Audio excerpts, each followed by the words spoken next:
안녕하세요. 자, 27장 마지막 강의를 시작하도록 하겠습니다. 자, 드디어 마지막 강의까지 왔네요. 그죠? 자, 이번 시간에 우리가 공부할 내용은 모듈화 프로그래밍인데 첫 번째 시간에서 여러분들이 기억해야 될 내용 중에서 가장 중요한 거는 이 모듈이라는 개념이에요. 모듈화 프로그래밍이라는 걸 이해하기 위해서는 모듈이 무엇인지를 갖다가 이해를 해야 되겠죠. 뭐 영어로 써드리면 MODULE가 됩니다. 자, 이것을 우리가 모듈이라고 얘기를 하죠. 자, 모듈이라는 것은 무엇이냐?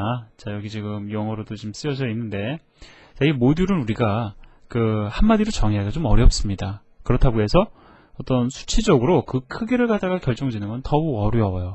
그래서 모듈이 무엇인지를 갖다 여러분들이 개념적으로 이해를 하실 수 있도록 도움을 드리기 위해서 제가 예를 하나 들어보도록 하죠. 자, 비디오 관리 시스템이라는 것을 우리가 구성한다고 가정을 해봅시다. 자, 뭐 비디오 관리 시스템이라는 것은 쉽게 말씀을 드리면 비디오 가게에서 왜 그 비디오 테이프 빌려주고 그 다음에 뭐 고객 등록하고 뭐 하는 그러한 용도로 사용되는 소프트웨어 있죠. 그걸 갖다가 우리가 지금 비디오 관리 시스템이라고 얘기를 하는 거예요. 그러면 그 비디오 관리 시스템을 갖다가 우리가 프로그램으로 구성을 할 경우에 크게 기능을 좀 나눠보면은요, 크게 나눠보자라는 겁니다.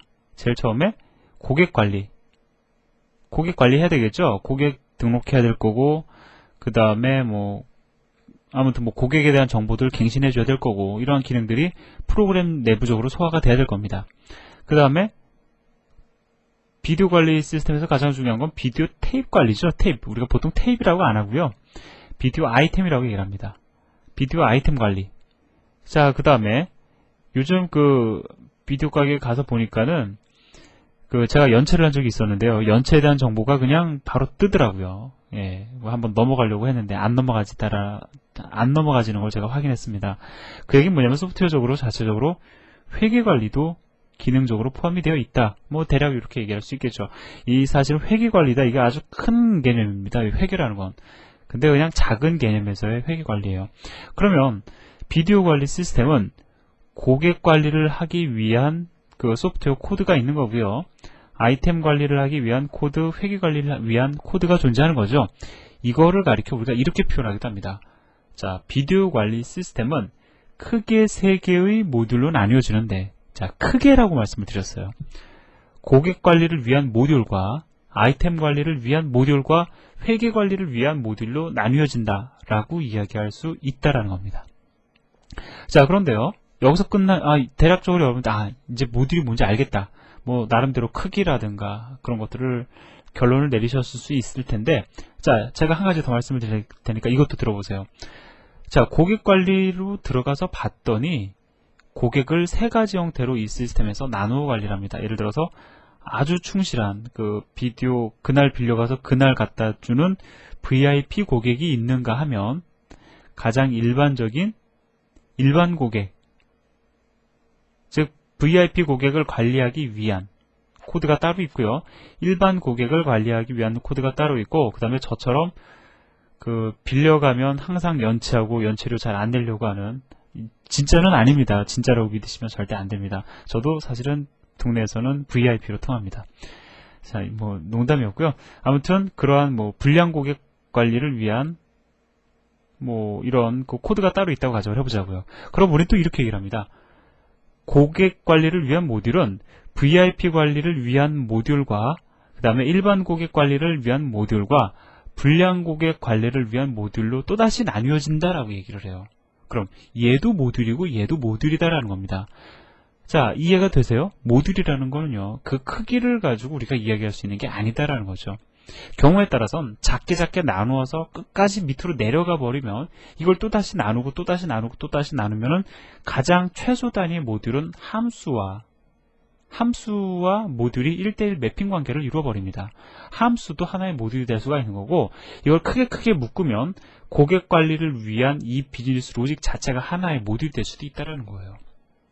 자, 그렇기 때문에 모듈은 우리가 단순히 얘기할 수 있는 건 아니죠. 근데 여러분들 지금 제가 말씀드린 대로 이렇게 개념적으로 이해하시면 충분한 겁니다. 자, 모듈이라는 것은 그 크기가 결정되어 있지 않지만 보통은 이렇게 정의를 내리면 좋을 것 같아요. 기능별로 나뉘어지는 프로그램의 영역을 가리켜 우리는 하나의 모듈이라 이야기한다. 근데 그 기능은 클 수도 있고 작을 수도 있다는 거죠. 자, 뭐 여기까지 정리를 해드리면 분명히 모듈이 무엇인지 아마 나름대로 이런 거구나 감을 잡으셨을 거라고 생각이 듭니다. 그런데요, 되게 보면은 그 모듈이 작을 경우에 예를 들어서 뭐 VIP 관리를 위한, 그 다음에 일반 고객 관리를 위한, 불량 고객 관리를 위한 이러한 그 모듈이 크기가 적절할 경우에 얘네들을요 하나의 파일로 묶어줄 수도 있지만 얘네들을 갖다가 각각 독립된 파일로 분리를 시키는 경우도 많다라는 겁니다. 즉 모듈은요 그 크기가 적절할 경우에 모든 모듈을 다 하나의 파일로 묶는 건 아니에요. 모듈의 크기가 적절할 경우에 그것을 파일 단위로 분리시키는 것이 보통이다라는 겁니다. 왜 그렇게 할까요? 그렇게 하면은 뭐 어려운 개념은 절대 없습니다. 그 기능별로 파일을 갖다 나눠서, 즉 모듈별로 여러분들이 파일을 나눠가서 프로그래밍을 하면은요 일단 유지보수하기가 좋아집니다. 유지보수라 그러니까 좀 어렵게 느껴지시죠? 쉽게 말씀을 드리면 관리하기가 좋아져요. 그 다음에 실제로 프로그램 구현하기도 좋아집니다. 프로그램을 개발하는 우리나 개발이 완료된 프로그램을 관리하는 하는 또 엔지니어들이나 누구나 다 좋아진다라는 겁니다. 왜냐하면 보통 우리가 파일 안에다가 뭐 한 200라인에서 한 300라인 정도 되는 거, 사실 그 크기를 또 우리가 정확히 규정 지을 수는 없어요. 라인 정도 되면은 하나의 파일 안에 묶는 거 별 부담되지 않습니다. 그런데요, 만약에 그 크기가 막 500라인 혹은 막 1000라인까지 간다, 하나의 파일 안에.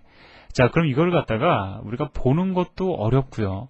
또 어디서부터 어디까지 우리가 사실은 또 구분 지어서 확인을 해야 되는지 유지보수하는데도 어려움이 많이 따른다라는 겁니다. 그래서 여러분들이 나중에 프로젝트 진행해 보시면 아시겠지만 뭐 프로젝트라고 거창하게 얘기할 것도 없어요. 미니 프로젝트 있죠? 토이 프로젝트라고 또 얘기들을 하죠. 그럼 한 500라인에서 1000라인 정도 되는 프로그램 코드 한번 만들어 보세요. 파일을 나누지 않으면 코드 관리하기가 어려워진다는 걸 느낄 수가 있으실 겁니다. 그래서 이렇게 프로그래밍을 모듈화하는 이유는 바로 유지보수를 갖다가 하기 위해서, 즉 관리를 용이하게 하기 위해서다라고 일단 기억하시길 바라고요. 자, 다음 시간에는요 그 이외에 또 다른 여러 가지 얘기들이 진행이 될 겁니다. 모듈화 프로그래밍을 하는 데 있어서 헤더 파일이 지니는 의미, 그리고 그 헤더 파일을 통해서 모듈화 프로그래밍이 왜 유지보수가 좋아지는지 더불어 제가 여러분들에게 말씀을 드릴 겁니다. 그런데요, 우리가 이번 시간에 요거까지는 얘기를 해보자고요. 자, 뭐냐면은 지금 우리가 모듈화한다, 즉 파일을 여러 개 만들자라는 거잖아요. 파일을 나누는 데 있어서 여러 개의 파일을 갖다가 생성하는 데 있어서 주의해야 되는 상황들 한번 얘기를 해보도록 하겠습니다. 자, 예를 들어서요, 우리가 모듈화를 하기 위해서, 물론 이러한 코드는 그 크기가 너무 작은 관계로 모듈화를 할 필요가 없긴 하지만 우리는 파일을 나누는 방법에 대해서 공부하기 위해서 아주 간단한 예를 하나 지금 제시하고 있습니다. 자, file.c라는 프로그램을 갖다가 모듈화하기 위해서 자, 딱 나눴어요.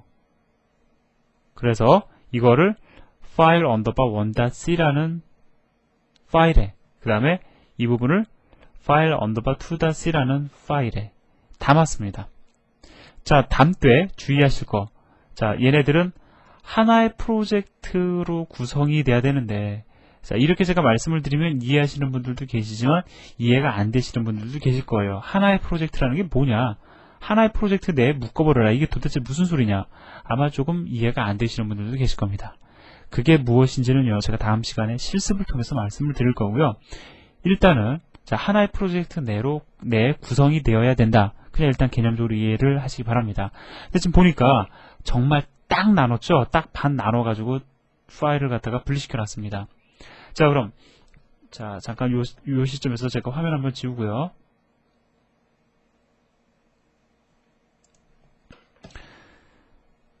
자, 이렇게 파일을 나눈 다음에 컴파일 및 실행을 해보면은요, 자, 보통 컴파일 과정을 우리가 이렇게 구분지어서 얘기를 하죠. 전처리, 그 다음에 컴파일, 그 다음에 링크라는 이 세 단계를 거칩니다. 자, 그러면 이거를 갖다가 우리가 전처리 하려고 해요. 전처리 할 거 없죠. 지금 뭐 하고 있는 게 없으니까. 뭐 샵으로 시작되는 전처리 지시자가 하나도 없어요. 그죠? 그렇기 때문에 전처리할 건 없고 컴파일을 하는데, 컴파일러의 특성을 잠깐 말씀을 드리면요, 컴파일러는 파일 간의 어떤 관계까지 확인해 주지 않습니다. 컴파일러 입장에서는요, 파일은 그냥 독립된 파일이에요. 그냥 단순하게 단순하게 컴파일합니다. 무슨 얘기냐면요. 자, 이 두 개를 컴파일해라. 그러면 얘네들의 연관관계를 갖다가 따지는 것이 아니고요. 그냥 말 그대로 그냥 독립적으로 컴파일을 합니다. 일단 파일 언더바 원다시 이거 그냥 컴파일해요. 문제 없죠? 자, 컴파일해서 이것에 따른 오브젝트 파일을 만들어낼 겁니다. 기계어 코드가 담겨져 있는 오브젝트 파일을 만들어낼 거예요. 그리고 나서 또 파일 언더바 2-3를 컴파일을 하는데 이걸 컴파일을 할 때 이미 앞에서 컴파일한 파일 언더바 1-c의 정보를 가지고 얘를 컴파일하지 않는다라는 거예요. 얘는 얘고 얘는 얘다라는 겁니다. 컴파일러 입장에서는요. 내가 컴파일해야 될 파일 두 개가 있구나. 이렇게 바라보는 거지. 아, 저 둘은 하나로 연계가 되어지는구나. 이렇게 생각 절대 안 한다라는 겁니다. 그래서 컴파일러가 이걸 컴파일하려고 해서 봤더니 뭐가 문제입니까? 아니 지금 이 파일 안에는 i라는 변수가 없는데 어떻게 컴파일을 하라고 하느냐. 분명히 에러를 띄워줄 거라고요. 에러가 발생이 됩니다. 컴파일 타임에 에러가 발생을 하는 거예요. 자, 그러면 우리는 이제 컴파일러에게 뭘 얘기를 해줘야 되냐면 이 i라는 변수는 지금 네가 컴파일하고 있는 파일 언더바 2-c에 존재하는 i가 아니고 파일 언더바 2-c가 아닌 외부에 존재하는, 자, 여기서의 외부라는 것은 여기를 의미하는 겁니다. 외부에 존재하는 i를 참조하겠다라는 뜻이다. 그러니까 그냥 무리 없이 컴파일을 시켜라 라고 우리가 부탁을 해야 될 겁니다. 그런 선언을 해줘야 될 거라고요. 바로 그 선언이 이것에 해당이 됩니다.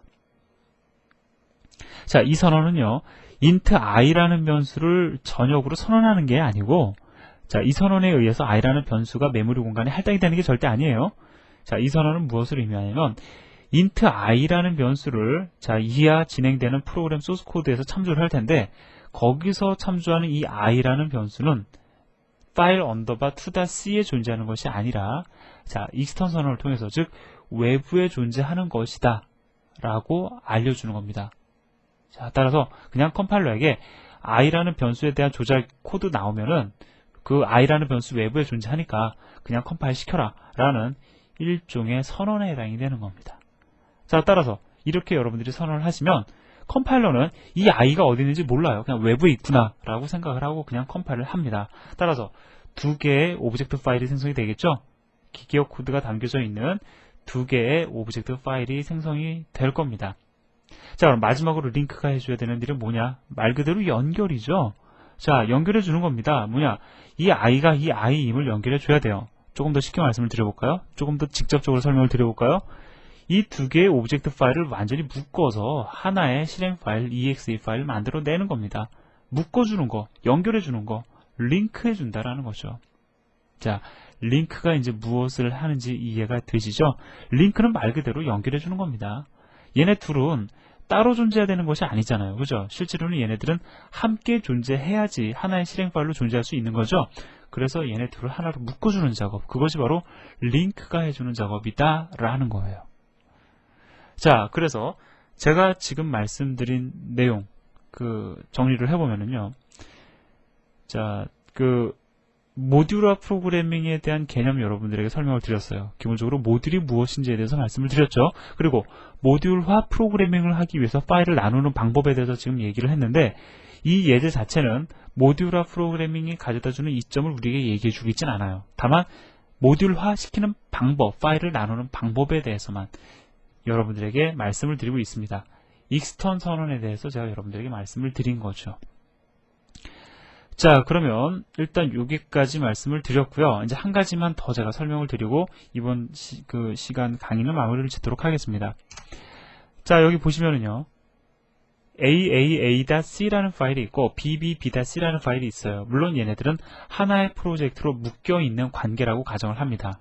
자, 지금 보니까 aaa.c에 intval2라는 변수가 선언이 되어 있고 bb.c에서는요 intval2라는 변수를 다음 진행되는 소스 코드에서 참조를 할 텐데 이것은 익스턴 선언을 하고 있죠. 즉 외부에 존재한다 라고 선언을 해주는 겁니다. 따라서 자, 이러한 선언을 통해서 분명히 소스 코드 이후로 진행이 되는 소스 코드 내에서는 vel2를 접근을 할 경우에 그 vel2는 얘가 될 거다라는 거지요.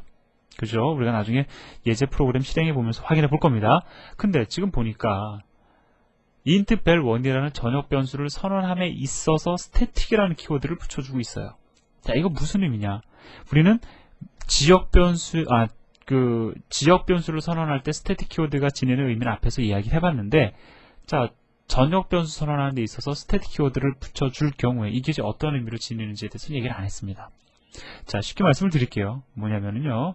자, 이게 어떤 의미를 지니냐면, intval1이라는 변수를 내가 선언을 했는데, 이거는 이 변수가 선언된 파일, 즉 aaa.c라는 파일 내에서만 접근을 허용하겠다라는 뜻이 되는 겁니다. 따라서 bbb-c에서 이렇게 익스턴 선언한다고 해서 접근 가능하냐? 불가능하다라는 거예요. 아시겠습니까? 이 둘의 차이점 아시겠어요? aaa.c라는 파일 내에서는 이 둘에 대한 차이점 전혀 없습니다. 다만 다른 파일에서는 차이를 보여요. 왜? 얘는 외부 접근이 불가능해요. 그죠? 얘는 외부 접근이 가능합니다. 그래서 우리는 이쯤에서 스코프에 대해서 조금 더 얘기를 해보려고 합니다. 뭐냐면 스코프, 접근할 수 있는 범위에 대한 거죠. 전역 변수, 접근할 수 있는 범위가 프로그램 전체에 해당이 돼요. 그죠? 지역 변수, 그 변수가 선언된 함수가 스코프에 해당이 됩니다. 스태틱 변수, 어떻게 될까요? 스태틱 전역 변수, 접근할 수 있는 범위가 파일입니다. 아시겠어요? 접근할 수 있는 범위가 파일의 종속 쪽이다 라는 거죠. 그래서 보통 변수를 선언하는 데 있어서 그 파일 내에서만 접근을 허용하고자 하는 경우에 우리가 스태틱 선언을 해주는 겁니다. 여러분들 주의하세요. 지역 변수 스태틱으로 선언된 경우하고 전역 변수 스태틱 선언된 경우하고 그 차이점 여러분들 반드시 extern이라는 키워드와 더불어 이해를 하시기 바랍니다. 자, 링크 얘기했었죠. 링크는 말 그대로 연결해 주는 거예요. 연결해서 하나의 실행 파일 만들어 주는 것이 링크죠. 자, 그리고 더불어 요건 제가 좀 설명을 드리면요. 그 선언된 함수의 정의 뿐만이 아니라 여러분들 함수 및 변수라고 이해를 하시는 것이 조금 더 좋을 듯 합니다. 추가적으로 말씀을 드리면요. 보통 우리가 변수라고 얘기 안 하고 함수라고 얘기를 합니다. 왜냐하면 지금 요 예제에서는 제가 변수를 참조하는 방법을 말씀을 드리고 있지만 보통 파일을 나누면 변수를 참조하는 것이 아니라 함수 참조하거든요. 그래서 사람들이 보통 그 링크가 해주는 일은 함수를 연결시켜주는 작업을 해준다. 보통 이렇게 표현을 합니다. 그러니까 뭐 오해 없으시길 바라고요. 자, 그래서 지금까지 모듈에 대해서 얘기했고 그 다음에 모듈화 프로그래밍을 하기 위해서 파일을 나누는 방법, 더불어 스태틱과 익스턴이라는 키워드 공부했습니다. 그죠? 자, 모듈화 프로그래밍을 하는 이유, 얻게 되는 장점들은 무엇인지 우리가 다음 시간에 이야기를 이어서 진행하도록 하겠습니다. 수고하셨습니다.